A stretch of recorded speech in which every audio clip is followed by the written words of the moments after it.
Bienvenidos. Bueno, buenas noches. Antes de empezar quiero darle las gracias al presidente Pastrana por invitarme a deleitarme con este libro antes que todos mis colegas. Muchos de nuestros colegas están inquietos por lo que Gustavo y yo sabemos y que ellos no saben. También quiero agradecerle a la editorial, a Penguin Random House, por confiar en nosotros, confiar en que un periodista se pueda atragantar con tanta chiva como le pasó a Gustavo Gómez, que estuvo afónico varios días a raíz de esto. Antes que nada, y antes de cederle la palabra a mis compañeros de discusión acá, de tertulia, quiero decir que estamos ante una obra que es clave para la comprensión como una ficha de este rompecabezas que es la historia contemporánea de Colombia, y que es, como se dijo ahora, una charla, el producto de unas charlas del presidente Pastrana con nuestro amigo y colega Gonzalo Guillén, quien no puede asistir por cuestiones de seguridad aquí a este evento, y a quien estamos extrañando sin duda, porque sería muy bueno también tener parte de sus impresiones. Y quiero decir que este libro es también obra de un sobreviviente, porque el expresidente Pastrana es un sobreviviente. Ustedes en el libro, cuando tengan ocasión de verlo, van a ver que se ha reunido con personajes peligrosos como Pablo Escobar, como Tiro Fijo, como Álvaro Uribe, y sigue vivo.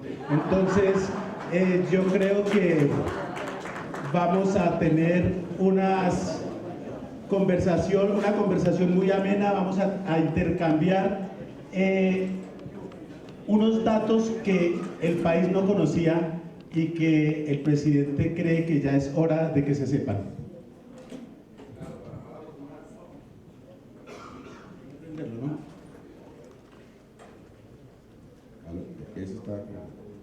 Está afónico como usted. Bueno, Vlado, para mala fortuna suya y mía, la mayoría de esos personajes con que él se reunió sí están muertos, ¿no? Sí. Vamos a ver cómo les va hoy. Yo les quiero agradecer mucho el acompañarnos en la presentación del libro, que no es una presentación, es una charla.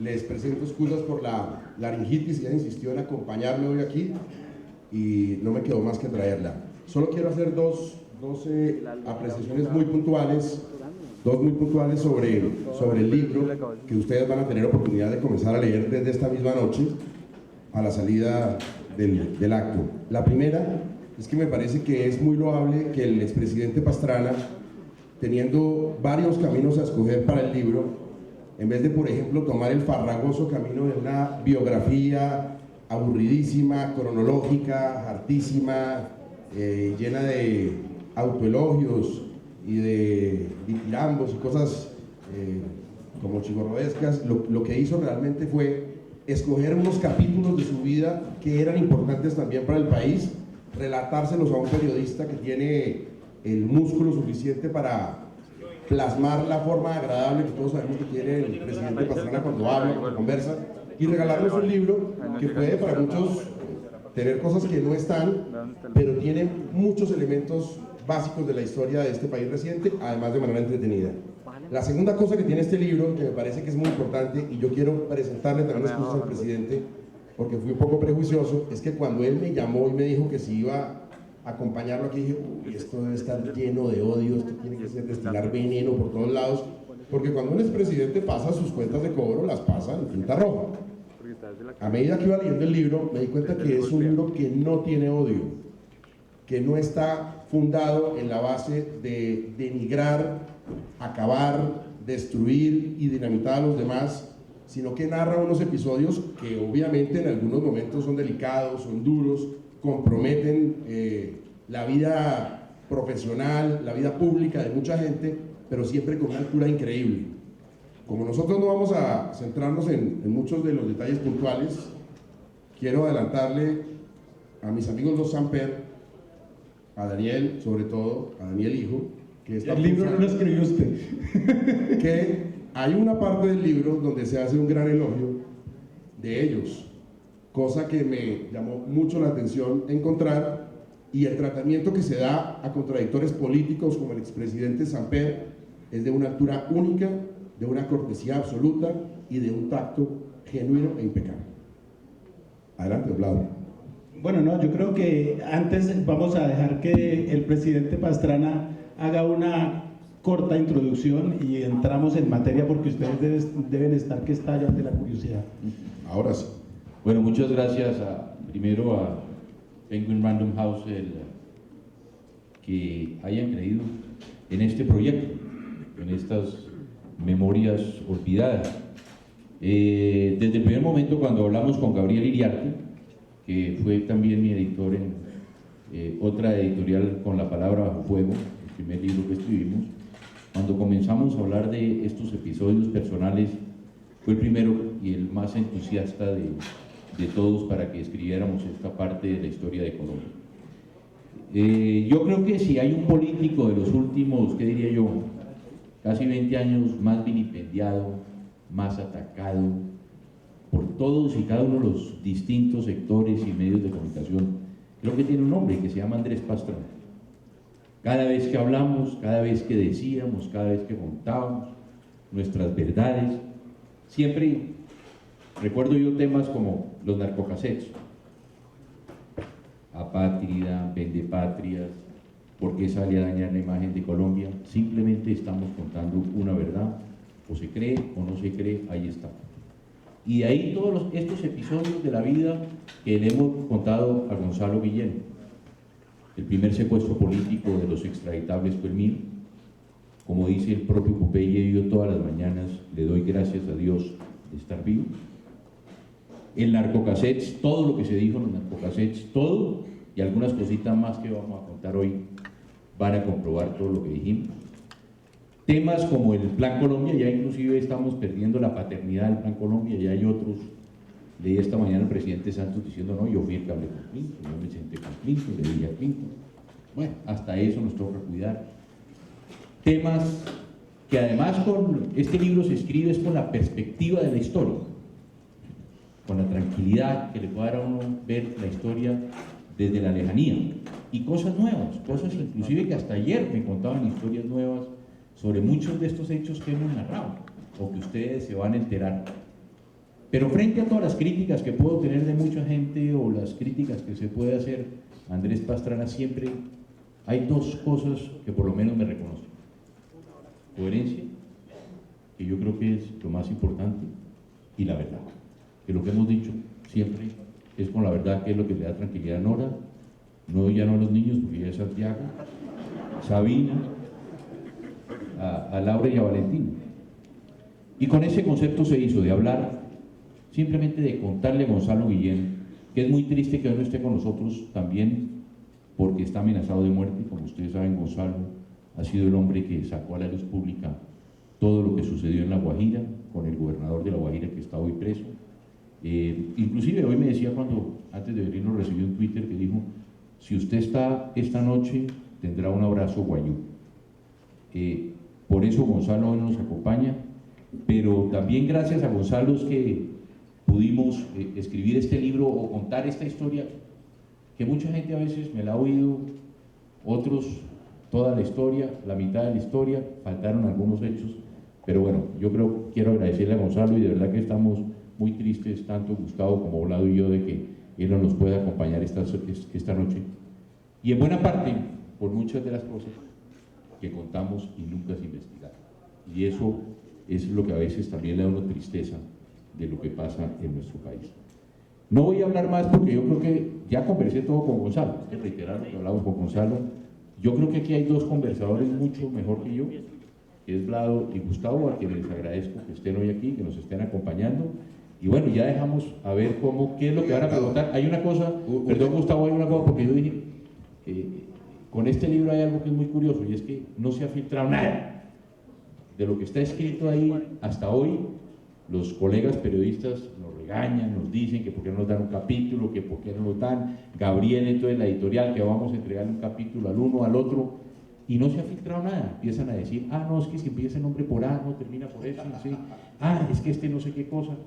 Y la verdad que es increíble. Yo creo que la primera vez que es un libro que va a tener tantas exclusivas buenas, espero, por eso los invito a que lo compren, ya la editorial lo tengo aquí afuera.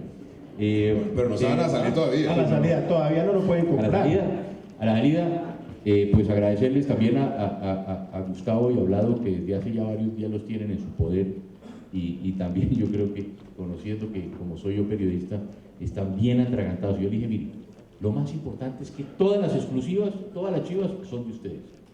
Así que hoy estas exclusivas son de usted, Vlado, y de usted, Gustavo. Aprovechenlas. Al fin las vamos a poder soltar. Oiga, Vlado, uno de los desinformantes y uno de los informantes, ¿no? Exactamente. Hágale usted, tranquilo. Bueno, yo antes de que nada yo quiero aclarar ahora a propósito, o aclarar, no, añadir a lo que dice el presidente Pastrana de la paternidad del Plan Colombia, de la paternidad de la seguridad democrática, de la fortaleza de las fuerzas militares y todo. A mí me pueden acusar de muchas cosas porque tengo muchos defectos, desafortunadamente, pero nunca me pueden acusar de que yo he sido, de que fui lambón con ningún presidente, y menos Andrés Pastrana, ¿no? De cuya imagen en semana nos acordamos mucho, con un saquito un poquito grande, esas cosas.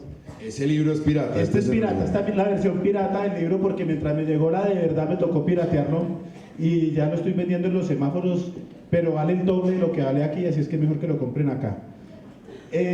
No, entonces quería decir que no se preocupe, que es que en Colombia se roban hasta un atentado. Entonces, no se preocupen, que la gente sabe, viendo las cosas en perspectiva, sabe lo que usted ha hecho y lo que dejó para que su sucesor inmediato y otros pudieran gobernar un poco menos difícil de lo que le tocó a usted. Entremos de una vez en materia, sin más rodeos ni nada. ¿Quién carajos le entregó a usted los narcocasetes? Porque primero, usted nos había dicho, la versión oficial era que no, que esa vaina que se las echaron en un bolsillo en una manifestación en Cali, pero esa vaina es como Serpa cuando dijo que le llegó un anónimo a la oficina, ¿no? Y esa vaina, los que ya vimos el libro, sean los tres, sabemos que no es así. Cuéntele a la gente cómo recibió usted los cassettes, quién se los entregó. A ver, esto trataremos de hacer esa historia larga. Ese capítulo también es uno de los capítulos largos de... A ver, vamos a hacerlo corto, ¿no? Gustavo me dijo que hay que hacer corto. A mí me los entrega la Policía Nacional. Me lo entrega un teniente coronel de la Policía Nacional, cuyo nombre es el teniente coronel Carlos Barragán, que en ese momento trabajaba con inteligencia de la policía, o con un grupo especializado de la policía que estaba encargado en buena parte de hacer los seguimientos al cartel de Cali. Porque tenemos que partir de la base de lo siguiente, que una vez acabado el cartel de Medellín, en diciembre del año 1990, ¿cuándo muere Suárez? 93, hace 20 años. 6 meses antes de que nos entregaran estos cassettes y que fueron las elecciones, unos meses antes, pues lógicamente el gobierno del presidente Gaviria cambia su estrategia de perseguir al cartel de Cali. El coronel Jaramillo, que era mi jefe de seguridad, me dice que hay un coronel de la policía que quiere hablar conmigo. Yo me reúno con este coronel de la policía y me dice que él cree que me quiere hacer entrega de esos cassettes, que los oiga.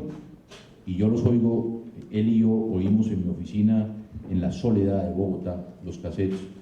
Y lógicamente, pues yo ni he negociado, ni nunca negocié, ni conocía las voces de Miguel y Gilberto Rodríguez Orejuela, que aparecían en el cassette con la de Alberto Giraldo, en ese momento el periodista y el relacionista del cartel de Cali.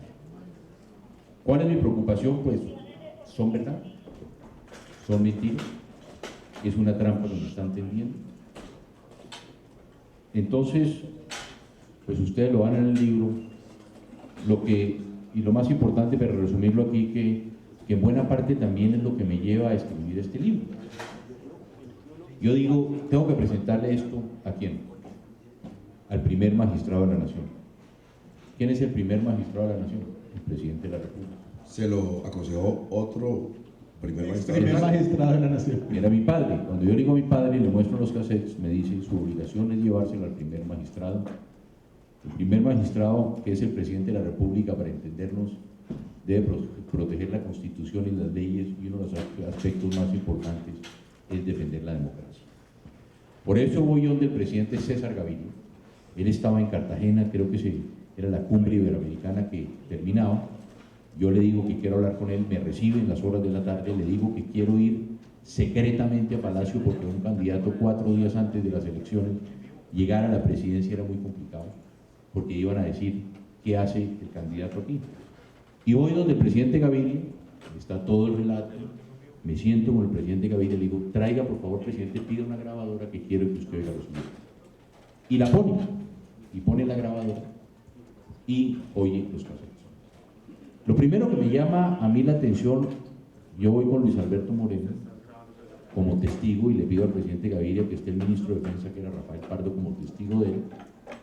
Lo que primero me llama la atención es ver la cara de sorpresa de Gaviria y de Pardo mirándose, como diciendo... A ver, un segundito, la sorpresa era porque estaban asombrados de que usted tuviera los cassettes o porque realmente no los conocían. O por lo que decían los cassettes. Creo y se asombraron. Por lo que yo tuviera los cassettes. Es decir, que para usted el gobierno ya conocía las grabaciones. A ver, esa es la pregunta y por eso digo que por eso escribí yo el libro. Hace algunos años, o un año, no tanto, en alguna entrevista que di yo en radio, ahora no me recuerdo a cuál de las emisoras, no sé si fue a usted, Gustavo, me interpelan cuando estamos hablando de los cassettes, cuando el hijo de Miguel Rodríguez dice que ya no eran 5 millones en la campaña de Samper, sino 15, 10. que eran 15, me interpela Mauricio Vargas, Lesmes y Edgar Telles diciendo, no, si esa historia es viejísima. Es un refrito. Eso es un refrito, que es otra cosa que van a decir nuestro libro, porque aquí cada vez que uno dice una verdad, siempre es un refrito o para taparlo o para no volver a hablar de él, siempre es un refrito. Entonces, en ese momento, cuando Vargas y Mauricio y ellos me dicen a la radio, eso ya estaba escrito, Gaviria conocía los cassettes desde hace tiempo, es que yo me pongo a investigar. Entonces digo, voy a ver por qué están diciendo esto. ¿Y por qué digo que con esto escribo el libro? Porque en la perspectiva de la historia uno empieza a ver las cosas de una forma distinta, elementos como estos, en que ya nos están diciendo y nos están dando piezas concretas del rompecabezas. Y lo que es más triste, y yo lo tengo que decir aquí, es que yo confío en Gaviria. Yo voy a Gaviria, confío en Gaviria, le digo, y cuando yo estoy escribiendo este libro, aquí hemos hablado de que en Samper sabía, de que el presidente Samper conocía, porque lógicamente él recibió los dineros. En este país se ha hablado de que los Rodríguez sabían, pues lógicamente porque los Rodríguez dieron dinero, pero el eslabón perdido, diría yo, del 8.000 es César Gaviria, porque él tenía los cassettes. Ahora, pero yo no creo que usted haya quedado tranquilo con la historia de que Carlos Barragán, el coronel, era el que entregaba los narcocassettes. ¿Quién era el jefe de Barragán? ¿Con quién trabajaba él? Ahí había ido aprendiendo, y por esto aquí lo importante, Gustavo, es la desilusión, porque si a mí el presidente Gaviria, ¿qué fue lo que hace Gaviria? El presidente Gaviria le entrega los cassettes a Ernesto Samper y le dice, son ciertos. Las voces las confrontamos. Miremos una cosa, confrontar en 1994 unas voces es muy difícil. Una cosa es hoy, pero en el 94 confrontar unas voces en horas era muy complicado, técnicamente hablando. Entonces, lo que aquí claramente queda escrito, y es lo que hemos visto también, y en las historias que nos han llegado, al parecer había dos grupos que grababan. Un grupo, que era la DIJÍN, o la DIJÍN, y a través de la DIJÍN de estupefacientes, y otro que era un grupo especializado de la DEA y de la CIA. Con TOF. Era un grupo que manejaba un sector especial de la policía. Pero la conclusión es que quien graba los cassettes es la DIJÍN y quien le entrega a ese grupo de CIA y DEA es la DIJÍN los cassettes, que son los que me entregan los cassettes a mí. O sea, todo da para que el presidente de la República tuviera que estar enterado. Claro, porque es que 6 meses antes, una vez muerto Pablo Escobar, todo el operativo se fue hacia Cali. Viene luego, y todos sabíamos que Alberto Giraldo era el relacionista del cartel de Cali. Viene luego una cosa delicadísima que usted cuenta en el libro y que quiero que la resuma de ser posible, pero que no la pasemos por alto. A usted le propone el gobierno un pacto de caballeros, un pacto de silencio alrededor del tema. Hay dos cosas. Una, el propio ministro Pardo, que esto ya es una historia conocida, pero la reiteramos en el libro, nos llama a su casa y nos dice que el gobierno me propone, tapemos esto. O más que tapemos, decir, usted no cuente que recibió los cassettes y nosotros no decimos que usted no los entregó. Y le dije, por ningún motivo. Por ningún motivo nosotros vamos a aceptar. Entonces me dice Pardo, hay que enviarlo a la fiscalía. Y dije, bienvenido, cuando no hay nada que esconder, nada que tapar. Esa es su obligación, es entregárselo a la fiscalía. Pero lo más grave aquí, perdón, para redondear este tema, es que el presidente Gaviria le envía al presidente Samper los cassettes diciéndole, son ciertos. Si a mí me hubieran dicho eso, la historia política de Colombia hubiera cambiado. Porque yo lo que no podía sacar los cassettes era porque no sabía quiénes eran y no sabían si podía ser una trampa. Si a mí el presidente de la República me dice, Andrés, son ciertos, otro hubiera sido la historia de Colombia. Pero cuando a usted le proponen el pacto, le dicen, es que si hacemos público esto, los van a investigar a todos. Claro, y me investigaron. Exactamente. Me investigaron, creo que 2 años duró la investigación de la Fiscalía. Investigaron si habían llegado o no habían llegado recursos. Como no encontraron recursos, entonces si habíamos o no pagado el IVA. Como habíamos pagado el IVA, entonces llegaron, no, fue así. Sí. Y nos dijeron, entonces, a ver si pagaron impuestos. Y la tranquilidad de la campaña es que nunca, en 2 años de investigación de la Fiscalía, pero además partamos de otra base. ¿Quién era el fiscal? Y lo cuento en el libro, cuando el fiscal llega y va a investigarme a mí, se llama Gustavo de Grey.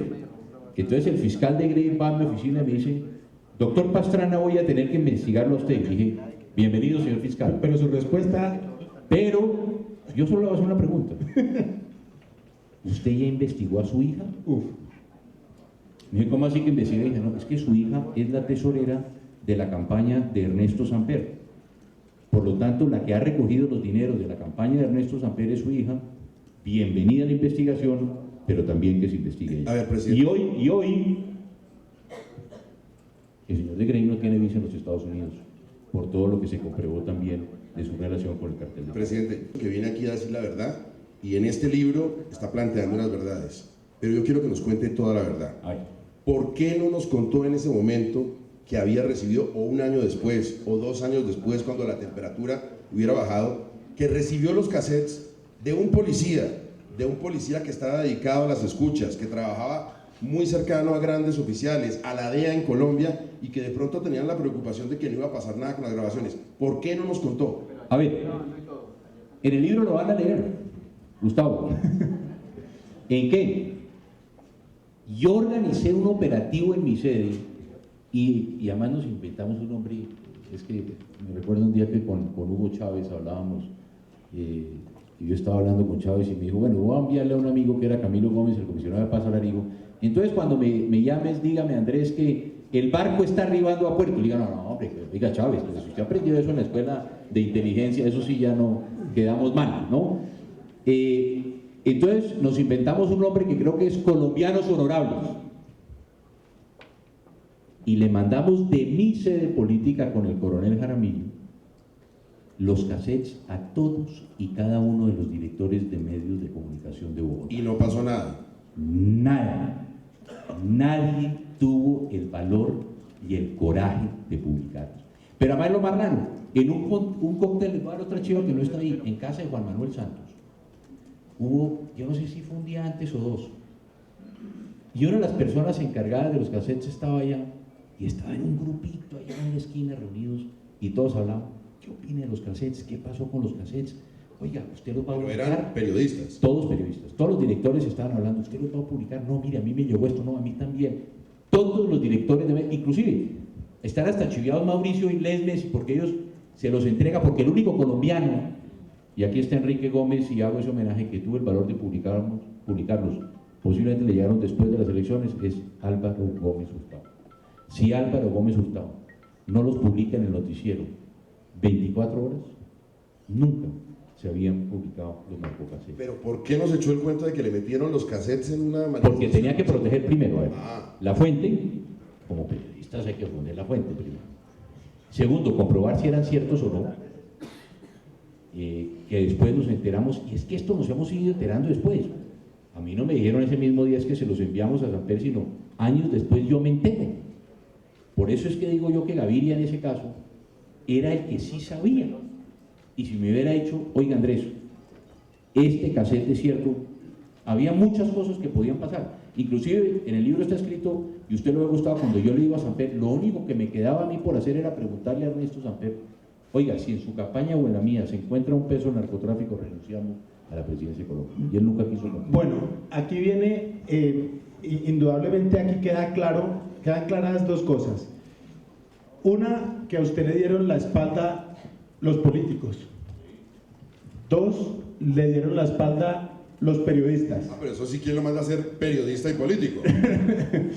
Bueno, y después, la historia lo ha contado, le dio la espalda también la guerrilla. O sea, en los que él había confiado le dieron la espalda. El único que no le dio la espalda, que no lo traicionó contra su voluntad, digo ya la de él, fue Pablo Escobar, y eso lo vamos a ver en el libro. Pero regresemos al 8000 antes de seguir, para cerrar este primer pedacito. Siempre el expresidente Samper ha dicho, yo no sabía, eso fue a mis espaldas. Cuéntele aquí al honorable por qué usted puede desmentir esta noche a Ernesto Samper Pizano. El capítulo, creo que Gonzalo le puso la prueba reina, ¿no? Pero es que en esto, Vlado y Gustavo, yo creo que frente al proceso 8000 hay 100 pruebas reina. Más importante que lo que usted va a leer ahora, Gustavo, fueron los narcocassettes. ¿Quién investigó los narcocassettes? Porque en este país pasa una cosa, vuelvo e insisto. Cuando uno cuenta las cosas, dice, no, ese es un refrito de Pastrana, sí. No, pero es que no son 5, sino si son 15 millones de dólares. No, ese es un refrito de los Rodríguez Orejuela. Entonces, la historia que viene a continuación es, dije yo, bueno, algún día, con un buen amigo, que también está en el libro, era el encargado de desarrollar programas contra la violencia de las cárceles de Colombia. Desde que iniciamos el gobierno dijimos cómo vamos a bajar, porque había, yo no sé, más de 350 muertos al año en las cárceles de Colombia. El hacinamiento. El hacinamiento. Había una sentencia de la Corte Constitucional de Eduardo Cifuentes sobre el tema carcelario, y entonces yo tenía un buen amigo que se llama Santiago Rojas, que era médico, que él visitaba las cárceles. Todavía es. Claro, o que era, perdón, no era que era médico bioenergético, sino que Santiago tenía un programa especial en las cárceles de cómo podemos bajar la intensidad de la violencia en las cárceles. Entonces, Santiago me traía infinidad de cartas. Un día me trajo la carta de Valentín Taborda, que fue mi secuestrador, que fue el hombre que se entregó con Pablo Escobar en la catedral. Pero es mejor pidiéndome perdón, eso está mejor, bueno, pidiéndome perdón, Valentín. Me llegaban cartas de distintos reclusos que me traían. Pero es mejor esta. Y algún día le digo yo a Santiago, porque acaba de salir el libro de Santiago Medina, y entonces le digo yo a Santiago, oiga, porque él me comentaba, ¿no? Yo es que vino a los Rodríguez Orejuela, y soy médico de Miguel y de Gilberto, y soy médico de Popeye, y de Santiago Medina, y todos los que estaban en la cárcel. Entonces le dije, oiga, ahora que salió el libro de Medina, ¿será que estos tipos van a decir la verdad algún día? ¿Ah? ¿Usted les ha preguntado si estos van a decir la verdad algún día? Ahora ya que Santiago Medina publicó todo esto, y algunos, yo no sé si fue semanas o meses después, me dice un día Santiago me dice, oiga presidente, aquí le mandan una carta, de esas mismas cartas que a mí me llegaban. Nice surprise. Entonces abro yo la carta y me encuentro con la carta. Santa Fe, Bogotá, junio 12 de 2000. Señor doctor Andrés Pastrana Arango, en sus manos, respetado señor presidente. Póngale más solemnidad, que esta es la carta más importante del libro. Sí, pero es que la escriben dos delincuentes, me disculpen. Nos hemos enterado por diferentes medios de los informes de inteligencia que nos vinculan de una u otra manera con el doctor Ernesto Samper y demás personajes de la vida pública, que están detrás de los paros, bloqueos y conjuras políticas que siembran el caos y desestabilizan el gobierno. Nada más absurdo y mendaz de dicha información. En cuanto a su pregunta, le queremos contestar con la sinceridad a la cual nos es posible llegar por el momento. Si bien es cierto que en algún momento de nuestras vidas cometimos el error de contribuirle al señor doctor Ernesto Samper Pizano y a sus más inmediatos colaboradores con el dinero para su campaña presidencial, no, en mayúscula sostenida, no fue a sus espaldas, ni mucho menos a espaldas de los directivos de la campaña, como lo pregonan en las plazas públicas. Solo lo hicimos con el deseo de que un gobierno liberal, en cabeza de los doctores Ernesto Samper y Horacio Serpa, llevara al país por mejores rumbos basados en el progreso, la justicia social y el bien de todos los colombianos. Bla, bla, bla, bla, bla, firmado. No, es que, No. es que después de esto, ya el semejante misil, ya lo que viene son esquirlas. En este orden de ideas le queremos expresar, señor presidente, que hemos guardado este prudente silencio frente a todas estas situaciones, incluyendo el brindis con champaña del doctor Ernesto Samper y su señora el día de nuestra captura, los improperios permanentes que recibimos cuando quieren demostrar lo indemostrable y muchos otros actos innecesarios que poco a poco nos van relevando de la obligación de contribuir con este silencio al desarme de los espíritus. La firma es de Miguel Rodríguez Orejuela y de Gilberto Rodríguez Orejuela, y el libro trae el facsímil de una carta que, lo sé muy bien, aunque no lo dice el libro, el presidente Pastrana guarda en su caja fuerte en la oficina. Con eso yo creo que ya no tenemos nada más que hablar de este tema. Pasemos, como diría otro expresidente, siguiente pregunta, amigo. Siguiente pregunta. Y es el único tema del que se habla en este libro que no tiene que ver con la presidencia de Andrés Pastrana. Es el primer capítulo, que es el secuestro. Oiga, pero usted me deja ser un poquito insistente en una cosa. Mire, presidente, yo sé que se va a molestar, pero también, ¿por qué no nos había mostrado la carta? Recuerde la fecha que acabo de leer, de hace 13 años. ¿O era que estaba guardando todo para un libro? Es que yo digo, porque por eso digo que la prueba reina, es que esto es hasta menos importante que los narcocaseros, menos importante de todo lo que salió hasta el año 2000. Inclusive yo podría decir que esta carta casi es un pie de página. Es un entregamos refrito. sí, entregamos los narcocaseros. Ah, no, eso es mentira. Los escondieron, los taparon. Porque es que yo digo, de las pruebas reina, yo le decía a Gonzalo, bueno, yo no sé si esta es la prueba reina, porque la prueba reina, mire, la prueba reina es el narcocasero, o los narcocaseros, porque ahí está todo y todo confirmado. La indagatoria de Medina, ¿qué tal? La indagatoria de Medina. Tercero, yo digo que además por el proceso 8000 casi ha habido un genocidio. Mataron al chofer de Horacio Serpa cuando iba a declarar. Mataron al chofer de Santiago Medina. Mataron a Álvaro Gómez Putao. A la monita retrechera. A la monita retrechera, por mencionar simplemente algunos. Inclusive, a mí siempre me llamó la atención, por ejemplo, el fiscal, hoy ministro, después el siguiente fiscal, el hoy ministro de Justicia, Alfonso Gómez, siempre nos dijo a los colombianos que él tenía 3.000 cheques. Él lo dijo, yo tengo 3.000 cheques que voy a sacar. Hasta hoy no los conocemos. Es que los les iba a sacar, pero no para donde puede ser del país. Pero ahí puede ser, pero ¿dónde están esos cheques? Entonces yo digo, es que esto es hasta pequeño comparado a todo lo que se ha contado del proceso 8000 y firmado, claro, aquí los que están las firmas de Miguel y Gilberto Rodríguez Orejuela, en que no fue a sus espaldas. Me imagino el garafondo que le metió usted a eso, ¿no? Sí, Bueno. pero hay tantos elementos que además, si se hubiera investigado el proceso 8000, yo creo que Colombia era una Colombia distinta. Bueno. Lo triste es que nunca se investigó y sigue sin investigarse, que todos los actores de la política los va a ver usted el próximo sábado en Medellín. Está Gaviria, está Serpa, está Samper, está hoy el nuevo miembro de la coalición del SSS, el presidente Santos. Están todos. Bueno, qué pena, señores, pero tenemos que avanzar porque si no esto se va a poner más largo que La Habana. ¿No? Segundo punto, porque es que vamos apenas en uno y todo lo que hemos conversado. Segundo punto, secuestro de Andrés Pastrana, que yo no había caído en cuenta al leer el libro, caído en cuenta, era un peladito, tenía 33 años, cuando se lo lleva Popeye. Narcocasé 39. En el sí, pero es que cuando lo secuestra Pablo Escobar tiene 33 años. Ya indudablemente marca mucho, pero eso es, hay unas partes muy impactantes de ese relato. pero para mí la que yo creo que es más tensionante es cuando usted por un accidente termina casi que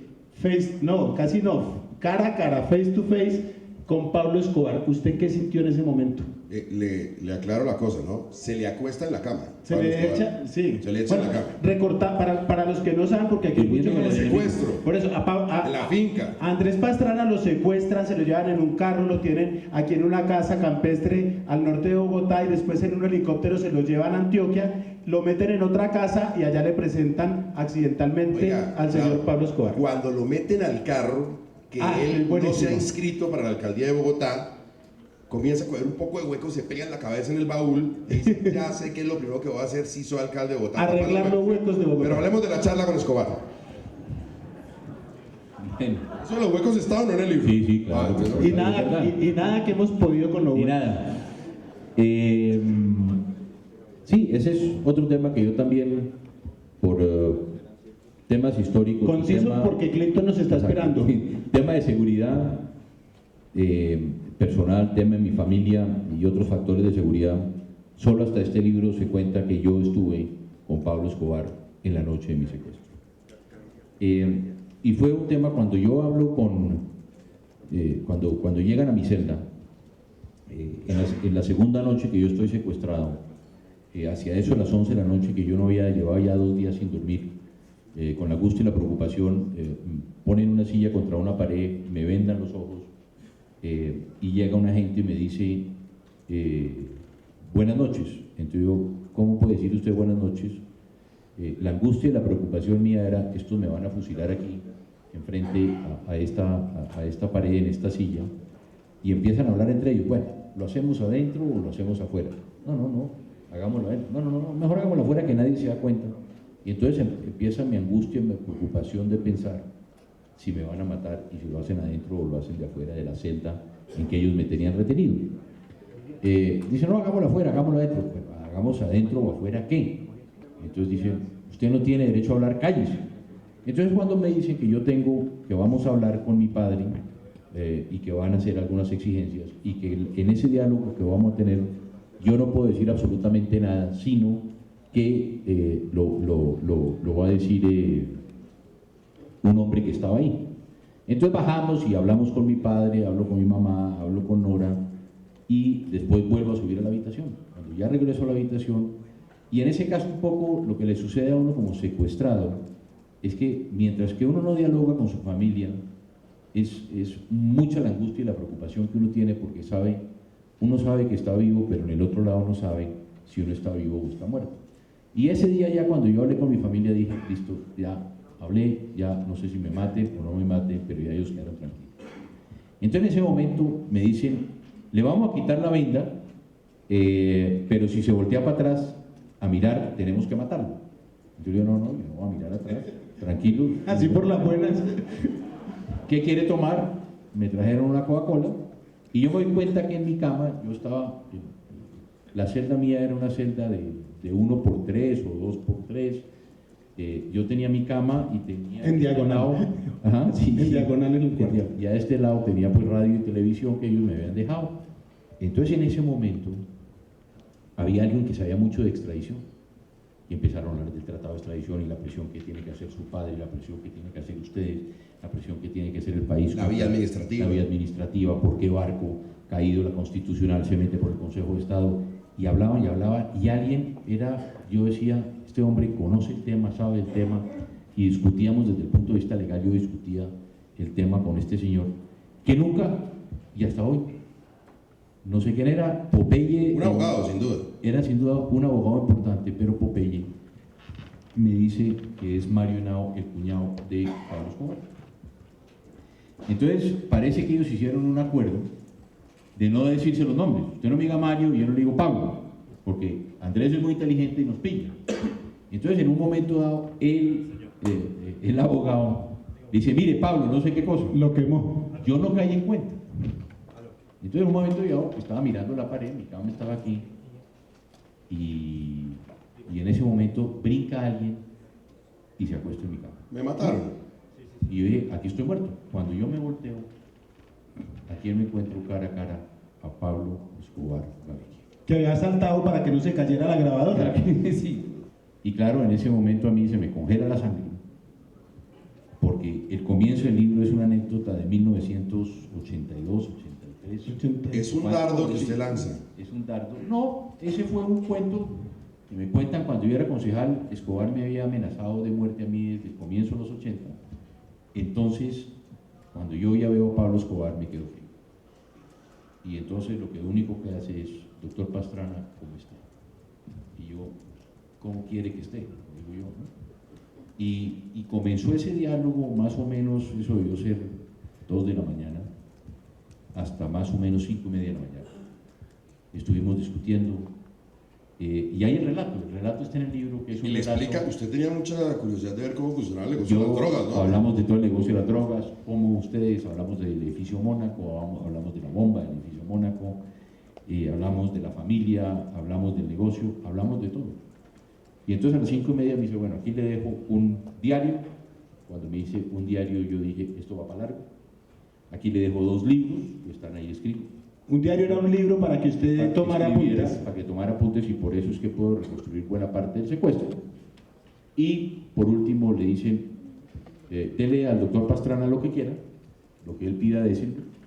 Lo único es que si se trata de escapar, lo mata. ¿Usted alguna vez volvió a hablar con él? Nunca más. ¿Alguna vez lo volvió a ver? Nunca. Nunca más. Bueno, en ese... La angustia ahí mía, que imagino la pregunta hablado, es porque esa noche ellos me dicen: vamos a secuestrar al procurador general. Es que, sí, eso Ese fue el hecho. Cuando y entonces la angustia de uno decir, lean la historia, ¿por qué lo van a secuestrar? Que era mi angustia, porque yo al procurador lo conocí con Roberto Pombo en un avión. Y él me decía, el procurador nos dijo: yo me voy todos los viernes en el último vuelo y regreso todos los lunes en el primer vuelo. Y dije: pero procurador, lo van a matar a usted un día. Y además lo cuenta en un avión. Y lo cuenta en un avión, ¿no? Y entonces la angustia mía fue: van a secuestrar al procurador el próximo viernes. Esta conversación fue de martes a miércoles en la noche. Y entonces mi angustia es que secuestran al procurador no lo secuestran el viernes, sí no lo secuestran el lunes en las horas de la mañana. Oiga, el procurador iba a llevarle a su papá una propuesta legal para que usted pudiera inscribirse en caso de que no lo hubieran liberado. El día en que tenía una cita con su papá en la casa, él ya está muerto, no cumple la cita, pero es el día en que usted entra nuevamente a su casa. Usted no sintió, no es culpa suya, pero no sintió que lo mataron porque usted lo liberaron. En parte, ahí está también, pues toda la historia. Inclusive en la página web mía también, a partir de mañana voy a poner la historia contada por Popeye, cómo matan al procurador y cómo es la recuperación mía del secuestro. Pero fue muy triste porque después me cuenta mi padre, me dice: mira, a las 3 de la tarde venía Carlos Mauro a hablar conmigo de cómo inscribirlo a usted, y resulta que llega a usted y Carlos Mauro en ese momento, cuando íbamos con Loro en el carro, nos enteramos: extra, acaban de asesinar al Procurador General de la Nación. Bueno, hay un pedazo que a mí me pareció también, como dicen los españoles, acojonante, y es que usted tiene televisión, usted ve los noticieros, y muchísima gente, muchos colombianos, obviamente la dirigencia política, empresarial y todo, se solidariza con la familia Pastrana, y en algún momento usted ve por la televisión saliendo de la casa con el expresidente Misael Pastrana a un conocidísimo político colombiano, mostrando solidaridad. Cuéntenos de qué político estamos hablando y lo que le contó Popeye después. Sí, esa historia, pues, fue de la siguiente forma. Popeye me dice, cuando voy a visitar a la cárcel de Cómbita, en Boyacá, que además la habíamos construido nosotros, Popeye me dice: presidente, yo le voy a contar de verdad quién era el que lo quería matar a usted. Y dije: ¿a mí quién? ¿No era Pablo Escobar? Me dijo: no, mire. Cuando yo lo secuestro a usted, Pablo Escobar, como ellos decían, y aquí está Gonzalo, el patrón me llama y me dice: vaya y recoja a Santo en el poblado. Santo era Santo Fimio. Y Popeye me dice: a Santo Fimio lo recogíamos, o lo recogía yo, o el Mugre, o el Arete, o el Choco, o Pinina, bueno, gente divinamente. Sí, una gente divinamente del cartel recogían a Santo Fimio en el poblado. Porque él me dice: Pablo Escobar, la cabeza de Escobar costaba $5 millones para los de Cali y $5 millones para los americanos. Entonces yo recojo a Santofimio, lo llevo donde el patrón, lo dejo hablando con el patrón y yo salgo. En un momento dado el patrón me llama y me dice, Popeye, venga para acá. Sí, patrón, siéntese, sí, patrón. Y Santofimio le dice a Pablo Escobar, ¿quién fue el héroe que secuestró al HP de Andrés Pastrana? Y entonces dije, ¿está enfrente a usted? Entonces Santofimio, ¿Popeye? Sí, Popeye. Popeye dice, se paró, me abrazó y me felicitó. Y se sentó, dijo, lo felicito, Popeye, ahora tienes que matar a Andrés Pastrana. Dijo Santofimio. Y entonces Escobar ¿Le pidió a dice, Escobar? Le pidió a Escobar, le dice, ahora Pablo mata a Andrés. Y yo, ¿cómo va a matar yo a Andrés Pastrana? Mata a Andrés Pastrana. Pero Pastrana me sirve más vivo que muerto ahora. Eso lo veo después. Mata a Andrés Pastrana. Dice Escobar, ¿por qué? Porque ese tipo va a ser presidente de Colombia y nos va a joder. Esto me recuerda a Galán, ¿no? Entonces, exacto, pero fue un año y medio antes. Por eso, pero es un poco el Y Popeye me dice una frase que está en el libro que dice, es que el doctor Santofimio quería llegar a la presidencia de Colombia sobre una escalera de ataúdes. Claro. Entonces ahí Escobar discute con Santofimio, Santofimio le insiste, pero lo que dice usted, salen después, lo vuelve al poblado y en el trayecto de vuelta que lo está llevando Popeye, Santofimio le dice a Popeye, Popeye le va a dejar una misión. Dice, ¿cuál? Convence a Pablo de que mate a Andrés. Esa es la misión que le dio. Y después ya revisando ahora la página web mía, todos los reportajes de los periodistas, me encuentro a Alberto Santofimio saliendo de la casa a visitar a mi padre y a visitar a mi familia.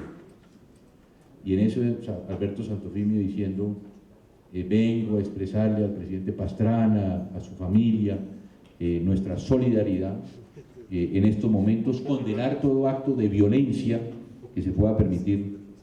Y esa tarde o esa noche, Santofimio viajó a pedirle a Escobar que me asesine. Bueno, ahora el que afana soy yo, pero lo hago porque sé que hay unos colegas aquí que tienen una duda que me plantearon ahorita cuando llegamos y que yo sé que está absuelta en el libro con un episodio bien interesante, con una cosa bien anecdótica, y yo quiero ir directo al grano con eso. A usted todo el mundo le pregunta, como a McCartney, le pregunta ¿cómo compuso Yesterday? A usted todo el mundo le pregunta ¿por qué lo dejaron sentado solo con la Rimax al lado el día de la inauguración de los diálogos? Y el libro revela una historia que tiene mucho significado, en tanto que se la cuenta el mismo Tirofijo, el mismo Marulanda, se la cuenta a un cubano. ¿Por qué, presidente? ¿Por qué lo dejaron ese día solo? A ver, cuando comenzamos a hacer los diálogos del Caguán y dijimos, bueno, vamos a hacer un hecho formal, va a ser la inauguración de los diálogos, yo siempre discutía con Víctor Hey, decía, mire, Tirofijo es un hombre muy primario. Y Tirofijo, a ver, si yo tengo temor de enfrentarme a 120 o 150 periodistas, ¿qué va a hacer Tirofijo que apenas sabe leer? Entonces Tirofijo puede ir o no ir a la inauguración de esos diálogos con el gobierno. Yo siempre tuve la duda.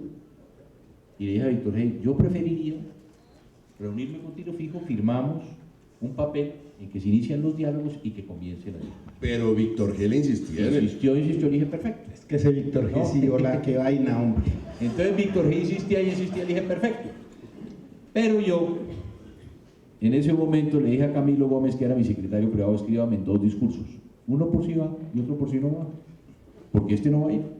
Este va a tener el temor de ir. Y efectivamente Tirofijo sacó la disculpa y Tirofijo dijo, no voy, porque los van a matar a usted, presidente, y me van a matar a mí los paramilitares. No voy a ir porque no hay las condiciones de seguridad. Inclusive cuando él era el encargado de la seguridad, porque Pero la zona no estaba controlada por ellos. Pero no fue por eso. Y no fue por eso. Y usted estaba tan seguro Entonces de yo le dije a seguridad. Tirofijo, en las 2 reuniones más que tuve con Tirofijo que están en el libro, yo le dije a Tirofijo, usted me cumplió su palabra, porque Tirofijo en la primera reunión de junio del año 98 me dice, si usted va a la inauguración yo voy. Inclusive yo en ese día llevé a Santiago, que está aquí, dije, venga Santiago y me acompaña. 16 Si a mí me fueran a Qué buenos matar- planes, ¿no? ¿Ah? Qué buenos planes. Sí, claro, entonces si me fueran a matar, no voy a llevar a mi hijo. Nos fuimos para allá. Pero yo nunca me creí la historia. Yo llevaba mi otro discurso y eché mi discurso perfecto. Como en el 2006, 2007, estando yo en Cuba, me reúno con los amigos cubanos en una invitación del presidente Castro de Fidel y me pongo a hablar con estaba aquí en la embajada, que es Tony López, que muchos conocerán a Tony. Tony es un gran conocedor de la política de América Latina.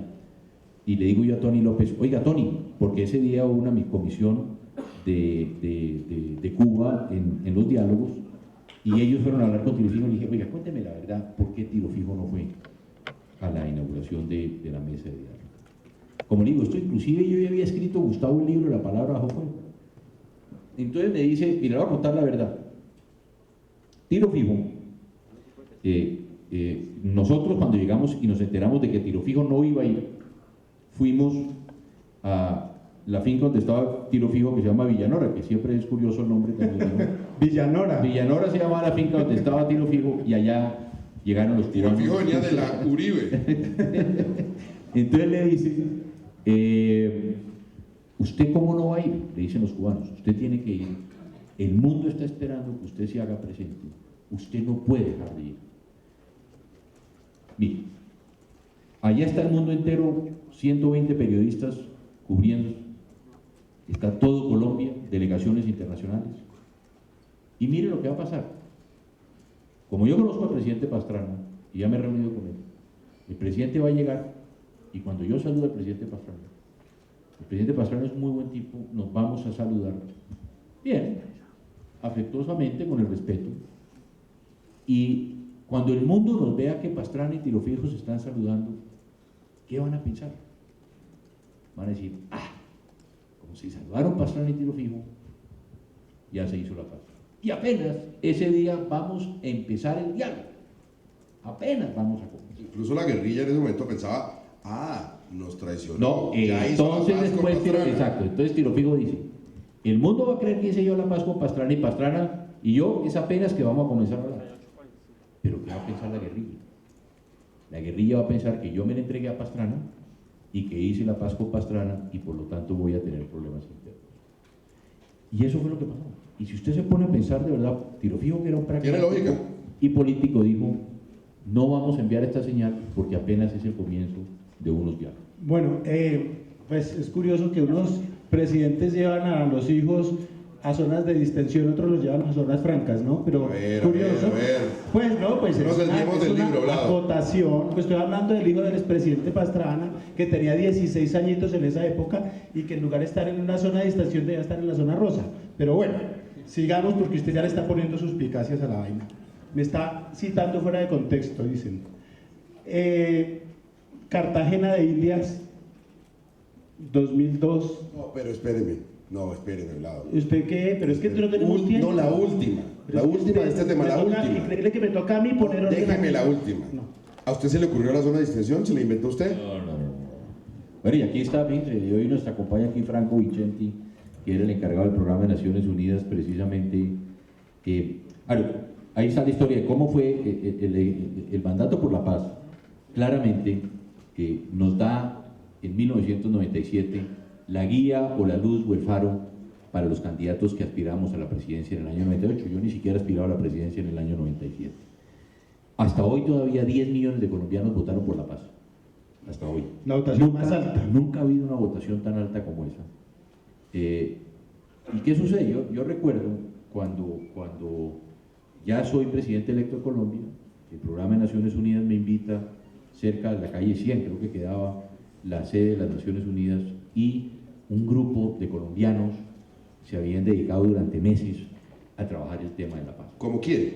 Estaba Juan Manuel Santos, estaba Álvaro Leiva, Pinchetti, que está aquí, era el que los orientaba. Volvamos a Juan Manuel Santos. Había gente de la izquierda, bastantes, de distintos partidos, que yo recuerde, y ellos me presentan a mí la idea de una zona de distensión. Que ya el presidente Samper había generado las leyes para tener una zona de distensión. Inclusive hubo algún conflicto en que el presidente Samper y el general Bedoya, porque había una liberación de unos secuestrados, policías o soldados, y se creó una zona de distensión, la primera zona de distensión. Claro, que dijo que es un circo con muchos payasos. Inclusive por eso es que me llama la atención a mí, porque si alguien de verdad se enfrentó a Ernesto Samper, yo creo que había dos personas y una que le hago reconocimiento del libro. La única congresista que se paró en el Congreso de Colombia a enfrentarse a Ernesto Samper se llama Ingrid Betancourt. Fue la que tuvo el valor de pararse en el Congreso de Colombia y hacer las denuncias. Y por el otro lado, dentro de la sociedad civil, usted se recuerda que Juan Manuel Santos se reunió con Carlos Castaño, se reúne con Raúl Reyes, se reúne con la FARC, se reúne con el grupo Los Esmeralderos, para generar todo un hecho, y la propuesta, inclusive hay una carta del presidente Santos al presidente Samper pidiendo la primera zona de extensión. Es decir, para usted el papá de la zona de extensión es Juan Manuel Es Santos. Juan Manuel, porque es que él mismo fue desde ese año, inclusive debió ser año 96, 97, cuando se propone esa primera zona de extensión para celebrar algunos diálogos en ese momento. Y la zona de extensión después la regula, la reglamenta Ernesto Samper, y de otro lado, después la aplica el presidente Uribe, porque el presidente también hace la zona de Ralito. Claro. Es una zona de extensión que es lo que yo hablo de la diferencia entre Ralito y Caguán, porque la gente solo ve el Caguán. No, es que nosotros en el Caguán nos sentamos pero no negociamos, mientras que en Ralito se sentaron y negociaron. Nosotros nunca negociamos con las FARC nada, no se pactó absolutamente nada. Nosotros negociamos y no pactamos, en Ralito pactaron y no sabemos qué negociar. Cartagena. Hasta que ahí, después ya muere la zona de extensión y ese no puede ser un mecanismo ya. ¿Es Cartagena del Chairá lo que usted hablando? No, ya vamos de Cartagena del Chairá, no, vámonos a Cartagena de Indias. En Cartagena de Indias, en el 2002, a finales de su gobierno, se organiza hay una reunión con dignatarios internacionales de distintas empresarios, políticos, dirigentes sociales, etcétera, porque hay varios eventos paralelos, unos alrededor de la paz, otros con otros temas. Y a usted le piden que organice una reunión entre el expresidente ya en ese momento, Bill Clinton, y un enemigo de Estados Unidos. Cuéntenos ese pues porque... A ver, no, un antagonista de Estados Unidos, digámoslo así. Sí, ese fue un hecho también muy interesante, porque el gobierno cubano y el presidente Castro nos habían enviado a nosotros el mensaje si había alguna posibilidad de buscar acercamiento entre los Estados Unidos y Cuba, para buscar limar buena parte de las empresas y empezar a negociar algunos aspectos, o hablar, o dialogar, o intercambiar opiniones sobre temas que podían ser importantes para las relaciones de los dos países. El embajador Londoño, en ese momento Julio, en Naciones Unidas, inclusive con Gabriel García Márquez y con el canciller cubano solicita la posibilidad de si yo, Andrés Pastrana, o el gobierno de Colombia podía ser intermediario para buscar ese acercamiento. Ese acercamiento era una reunión secreta. Era una reunión secreta hasta ese momento. Entonces, ¿nosotros qué hicimos?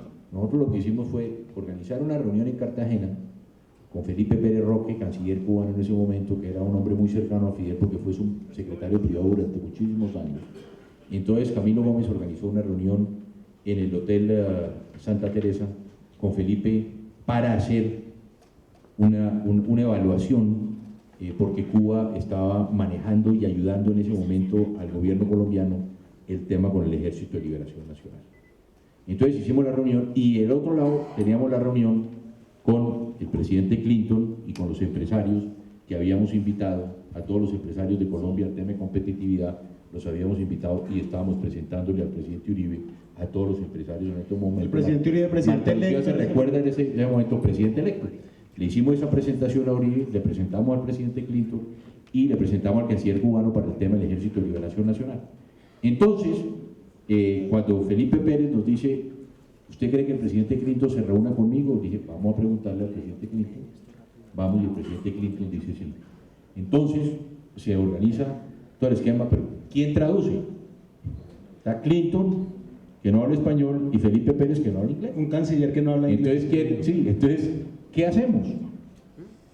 Entonces le pedimos el favor a Luis Alberto Moreno, le decimos, oiga, Luis Alberto, haga usted de traductor, que Clinton le tiene mucha confianza. Y digo, listo, Luis Alberto, y se hace esa reunión. ¿Y usted no se queda en la reunión? No, yo no participo en la reunión. Bueno, usted no sabe qué es la reunión, pero permítame preguntar una cosa.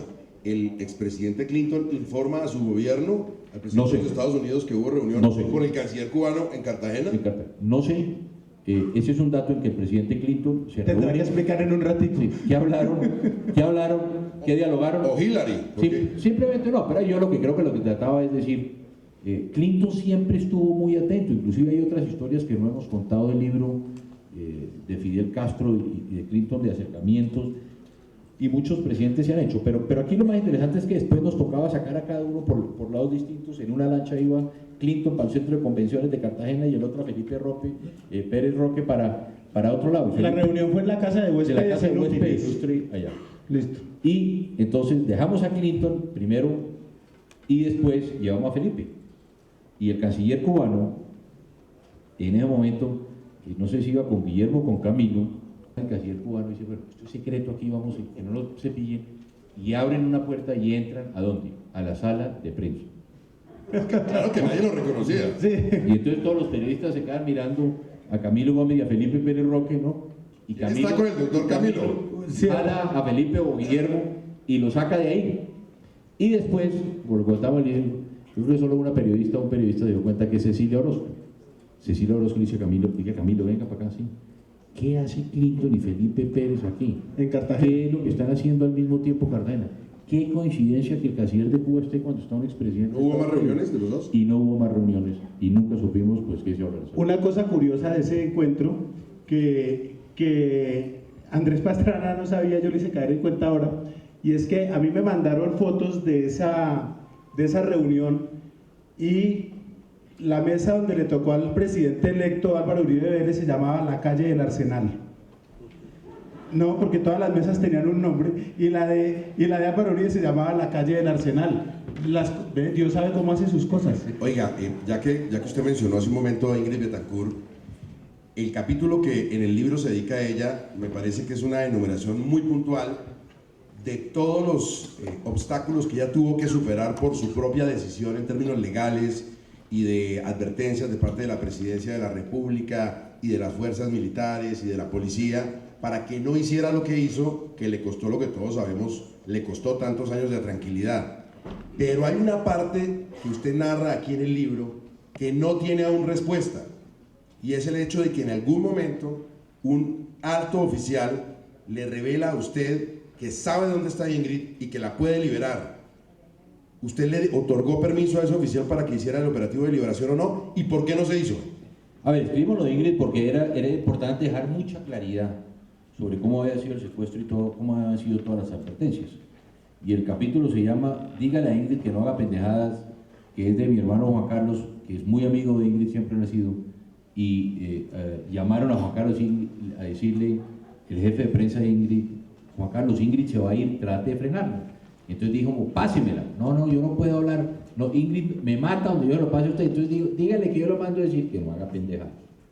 Y lo que pasó fue desde el primer momento nosotros no dimos autorización porque la gente se olvida, porque las cosas hay que verlas en contexto. Nosotros cuando rompemos el proceso, inmediatamente tomamos, porque la gente dice, la guerrilla controlaba el 60% del país. La zona de distensión estaba absolutamente controlada por la guerrilla. A los 2 días yo voy al batallón Cazadores y usar la bandera con el himno nacional. La retoma no duró 48 horas. No duró 48 horas. La retoma de lo que era la zona de distensión. Entonces, en ese momento, están todos los documentos en el libro, cómo le dijimos a Ingrid, por favor, no vaya. A Horacio Serpa le dijimos no vaya, a Noemí Sanín le dijimos no vaya. Por favor no van a ir porque no está dada la seguridad, y entonces está contada absolutamente toda la historia de lo que sucedió en ese momento. Pero después, que es la última historia del capítulo de Ingrid, algún día regresando yo de alguna de las giras por Colombia, el general Tapia y el vicepresidente Bel, que era el ministro de la Defensa, me dice, ¿por qué no pasa por el comando de las fuerzas militares? El comando de las fuerzas militares queda por la avenida El Dorado a mano izquierda subiendo, yo me quedo en el comando de las fuerzas militares. Está Gustavo Bel, está el general Tapias y está el general Mora, comandante del ejército, que fue posteriormente comandante de las Fuerzas Armadas, porque yo siempre digo, todo le Pastrana es malo. Pastrana le entregó el cajón a la guerrilla y resulta que quien nombra comandante de las Fuerzas Armadas era el comandante de mi ejército, que era el encargado de cuidar la zona de distensión. Que lo de Pastrana es malo. Acaban de nombrar Humberto Lacalle ministro del Interior. La señora Riveros fue la que negoció con la guerrilla del acuerdo humanitario. Luis Carlos, que estuvo siempre muy cerca de nosotros, el general Mora, que fue comandante del ejército en mi gobierno, todos los que están sentados en la mesa de Cuba, que eran malísimos, todos los de Caguán están en la mesa Y de aún Cuba. así usted no se sienta mucho en la mesa El con ministro Santos. del Interior, sí, y el ministro del Interior está también hoy sentado. Y Sergio Uribe trabajaba en el Ministerio de Relaciones Exteriores y era el que Sergio creo que era el que hacía... ¿Quién? Era la mejor de la ciudad de Francia, pero era el que escribía los comunicados en la Cancillería sobre diplomacia por la paz, que se lo llevó Marta Lucía a Francia posteriormente. Todos los que están en la mesa trabajaron en mi gobierno, hasta el general Naranjo, todos. Hasta Santos. Hasta Santos, exacto. Pero Naranjo no es el oficial que... No. que Bueno, le dice entonces, que- ¿qué pasa? Cuando llego yo al comando de las Fuerzas Armadas, me dicen ellos, me dice Tapias, el general Mora quiere contarle una información. Y le digo, a ver, ¿cuál es la información? Y le digo, me dice Mora, presidente, tenemos a Ingrid Betancourt en la mira, hay un grupo de especiales del Ejército de Fuerzas Especiales, que está con otros secuestrados y está con varios miembros del secretariado. Yo le digo, ¿cómo así? La estamos viendo, presidente, viendo, está listo el grupo para hacer el operativo. ¿Usted qué dice, presidente? Yo le dije, Gustavo, llamamos a Palacio y citamos un Consejo de Seguridad. Cito un Consejo de Seguridad en la que está pues el ministro de la Defensa, el comandante de las Fuerzas Armadas, está el comandante del Ejército, el general Mora, llamo al Procurador General de la Nación, llamo al ministro de Cuya Justicia, esposa... y llamo al ministro de Justicia que está aquí, a Rómulo, que pasa por el Procurador General y lo lleva allá, y nos sentamos. Entonces, Consejo de Seguridad, por favor, general Mora, le cuenta al Consejo lo que me acaba de decir. El general Mora le dice, esto, ahí está la señora Ingrid Betancourt, varios miembros del secretariado y otros secuestrados. ¿Qué hacemos? Entonces dije, ¿más información? No hay más información. Voy a hablar yo de primero. General, señores miembros del Consejo, mi recomendación, por favor, me protege en lo máximo todos los secuestrados. Hay miembros del secretariado que son importantes, yo no sé si Mora me dijo que eran 5 o 7 miembros del secretariado. Si están ahí, cuidando la vida de los secuestrados, doy luz verde para que se haga el operativo. Mi recomendación como presidente Colombia. Me llama la atención que Edgardo Maya, Procurador General de la Nación, levanta la mano y dice, presidente, yo quiero decirle que comparto la opinión suya y hay que recordar que Edgardo venía de la muerte de Consuelo, de mi ministra de Cultura, y el valor de decir, presidente, doy luz verde. El ministro, todos coincidimos, general Mora, luz verde Salve usted, para el Ingrid. operativo. ¿Sabe a Ingrid? ¿Y qué Listo. pasó? Que el general es daltónico. Todos los días yo llamaba, ¿qué hubo, general Mora? No, ¿qué hubo, general Mora? Hasta hoy, todos los días, hasta que me retiré de la presidencia el 7 de agosto, pregunté, general Mora, ¿qué pasó, general Mora? ¿Qué pasó? Y nunca tuve. Pero ¿usted qué cree que pasó? ¿Por qué no hizo el operativo? ¿O no?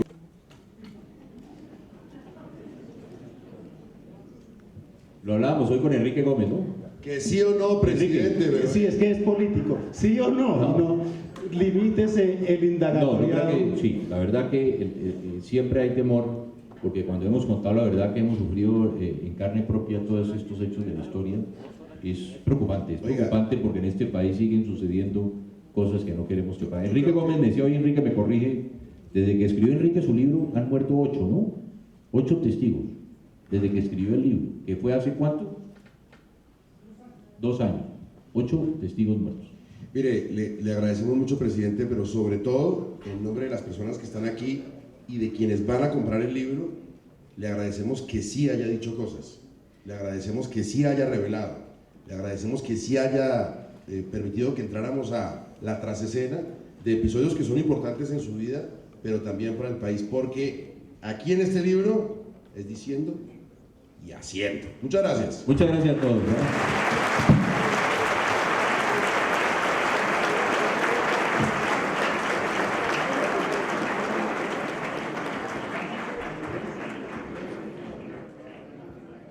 Gracias a todos por su presencia. en materia porque ustedes deben estar que estallan de la curiosidad. Ahora sí. Bueno, muchas gracias primero a Penguin Random House que hayan creído en este proyecto, en estas memorias olvidadas. Desde el primer momento, cuando hablamos con Gabriel Iriarte, que fue también mi editor en otra editorial, Con la Palabra Bajo Fuego, el primer libro que escribimos, cuando comenzamos a hablar de estos episodios personales, fue el primero y el más entusiasta de todos para que escribiéramos esta parte de la historia de Colombia. Yo creo que si hay un político de los últimos, ¿qué diría yo?, casi 20 años más vilipendiado, más atacado por todos y cada uno de los distintos sectores y medios de comunicación, creo que tiene un nombre que se llama Andrés Pastrana. Cada vez que hablamos, cada vez que decíamos, cada vez que contábamos nuestras verdades, siempre recuerdo yo temas como los narcocassettes, Apátrida, Vendepatrias, ¿por qué sale a dañar la imagen de Colombia? Simplemente estamos contando una verdad, o se cree o no se cree, ahí está. Y de ahí todos estos episodios de la vida que le hemos contado a Gonzalo Guillén. El primer secuestro político de los extraditables fue el mío. Como dice el propio Popeye, yo todas las mañanas le doy gracias a Dios de estar vivo.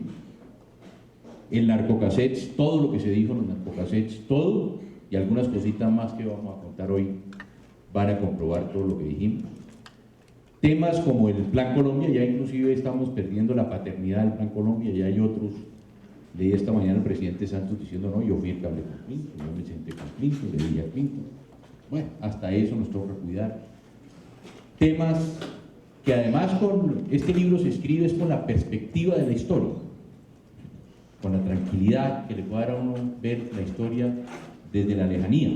Y cosas nuevas, cosas inclusive que hasta ayer me contaban historias nuevas sobre muchos de estos hechos que hemos narrado, o que ustedes se van a enterar.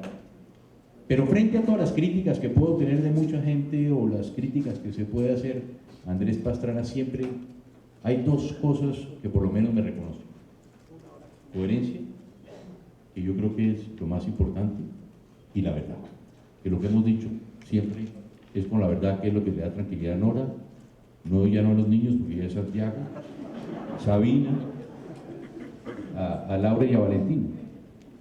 Y con ese concepto se pueden acusar de muchas cosas porque tengo muchos defectos, desafortunadamente, pero nunca me pueden acusar de que yo he sido, de que fui lambón con ningún presidente, y menos Andrés Pastrana, ¿no? De cuya imagen en semana nos acordamos mucho, con un saquito un poquito grande, esas cosas. Ese libro es pirata. Este es pirata, esta es la versión pirata del libro, porque mientras me llegó la de verdad me tocó piratearlo, y ya lo estoy vendiendo en los semáforos, pero vale el doble de lo que vale aquí, así es que mejor que lo compren acá. No, entonces quería decir que no se preocupe, que es que en Colombia se roban hasta un atentado. Entonces, no se preocupen, que la gente sabe, viendo las cosas en perspectiva, sabe lo que usted ha hecho y lo que dejó para que su sucesor inmediato y otros pudieran gobernar un poco menos difícil de lo que le tocó a usted. Entremos de una vez en materia, sin más rodeos ni nada. ¿Quién carajos le entregó a usted los narcocasetes? Porque primero, usted nos había dicho, la versión oficial era que no, que esa vaina que se las echaron en un bolsillo en una manifestación en Cali, pero esa vaina es como Serpa cuando dijo que le llegó un anónimo a la oficina, ¿no? Y esa vaina, los que ya vimos el libro, sean los tres, sabemos que no es así. Cuéntele a la gente cómo recibió usted los cassettes, quién se los entregó. A ver, esto trataremos de hacer esa historia larga. Ese capítulo también es uno de los capítulos largos de... A ver, vamos a hacerlo corto, ¿no? Gustavo me dijo que hay que hacer corto. A mí me los entrega la Policía Nacional. Me lo entrega un teniente coronel de la Policía Nacional, cuyo nombre es el teniente coronel Carlos Barragán, que en ese momento trabajaba con inteligencia de la policía, o con un grupo especializado de la policía que estaba encargado en buena parte de hacer los seguimientos al cartel de Cali.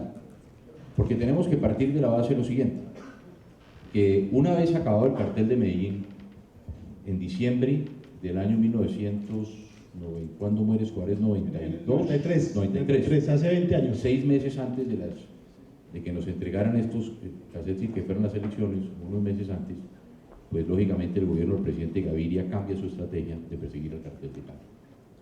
El coronel Jaramillo, que era mi jefe de seguridad, me dice que hay un coronel de la policía que quiere hablar conmigo. Yo me reúno con este coronel de la policía y me dice que él cree que... Bienvenidos. Bueno, buenas noches. Antes de empezar quiero darle las gracias al presidente Pastrana por invitarme a deleitarme con este libro antes que todos mis colegas. Muchos de nuestros colegas están inquietos por lo que Gustavo y yo sabemos y que ellos no saben.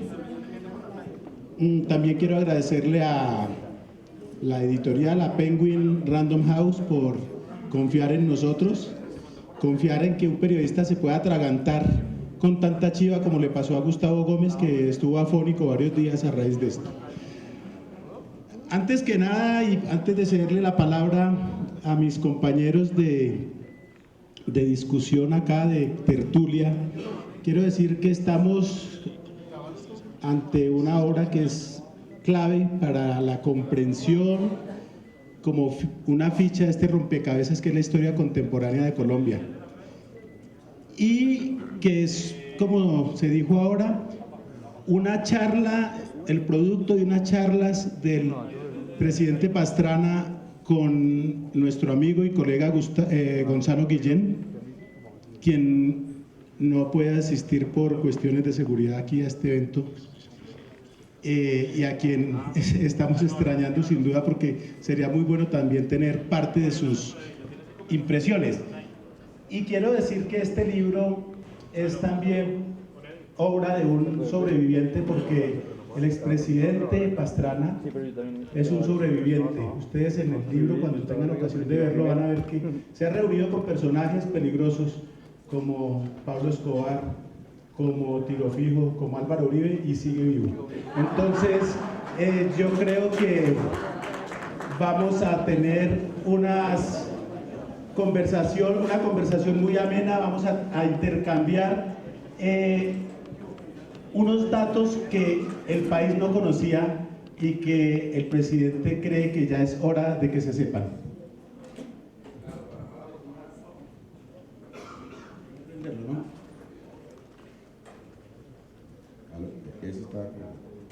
Está afónico como usted. Bueno, Vlado, para mala fortuna suya y mía, la mayoría de esos personajes con que él se reunió sí están muertos, ¿no? Sí. Vamos a ver cómo les va hoy. Yo les quiero agradecer. Hizo de hablar, simplemente de contarle a Gonzalo Guillén, que es muy triste que hoy no esté con nosotros también, porque está amenazado de muerte. Como ustedes saben, Gonzalo ha sido el hombre que sacó a la luz pública todo lo que sucedió en La Guajira, con el gobernador de La Guajira que está hoy preso. Inclusive hoy me decía, cuando antes de venir nos recibió un Twitter que dijo: si usted está esta noche tendrá un abrazo guayú.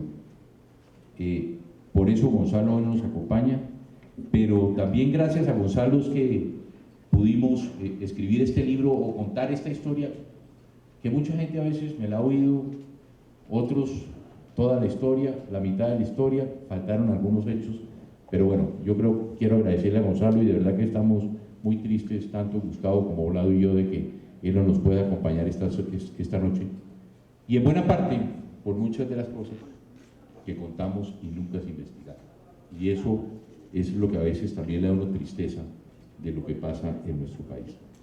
No voy a hablar más porque yo creo que ya conversé todo con Gonzalo, es reiterar lo que hablamos con Gonzalo. Yo creo que aquí hay dos conversadores mucho mejor que yo, que es Vlado y Gustavo, a quienes les agradezco que estén hoy aquí, que nos estén acompañando. Y bueno, ya dejamos a ver qué es lo que van a preguntar. Hay una cosa, perdón Gustavo, hay una cosa, porque yo dije, con este libro hay algo que es muy curioso, y es que no se ha filtrado nada de lo que está escrito ahí hasta hoy. Los colegas periodistas nos regañan, nos dicen que por qué no nos dan un capítulo, que por qué no nos dan. Gabriel, entonces la editorial, que vamos a entregar un capítulo al uno, al otro. y no se ha filtrado nada. Empiezan a decir, no, es que si empieza el nombre por A, no termina por S, no sé. Es que este no sé qué cosa. Y la verdad que es increíble. Yo creo que la primera vez que es un libro que va a tener tantas exclusivas buenas, espero, por eso los invito a que lo compren, ya la editorial lo tiene aquí afuera. Pero no se van a salir todavía. A la salida, todavía no lo pueden comprar. A la salida, pues agradecerles también a Gustavo y a Vlado, que desde hace ya varios días los tienen en su poder. Y también yo creo que, conociendo que como soy yo periodista, están bien atragantados. Yo le dije, mire, lo más importante es que todas las exclusivas, todas las chivas son de ustedes. Así que hoy estas exclusivas son de usted, Vlado, y de usted, Gustavo, aprovechenlas. Al fin las vamos a poder soltar. Oiga, Vlado, uno de los desinformantes y uno de los informantes, ¿no? Exactamente. Hágale usted, tranquilo. Bueno, yo antes que nada yo quiero aclarar ahora a propósito, o aclarar, no, añadir a lo que dice el presidente Pastrana de la paternidad del Plan Colombia, de la paternidad de la seguridad democrática, de la fortaleza de las fuerzas militares y todo. A mí me puede mucho el acompañarnos en la presentación del libro, que no es una presentación, es una charla. Les presento excusas por la laringitis, ella insistió en acompañarme hoy aquí y no me quedó más que traerla.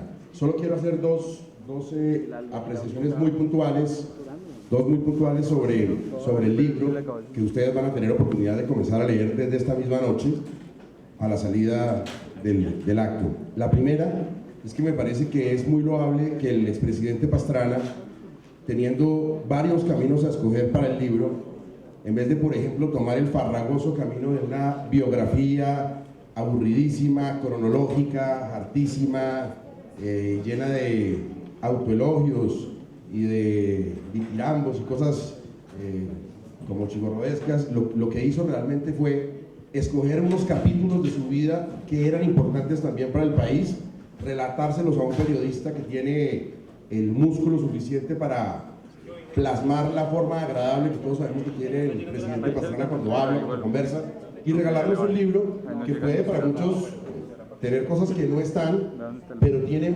muchos elementos básicos de la historia de este país reciente, además de manera entretenida.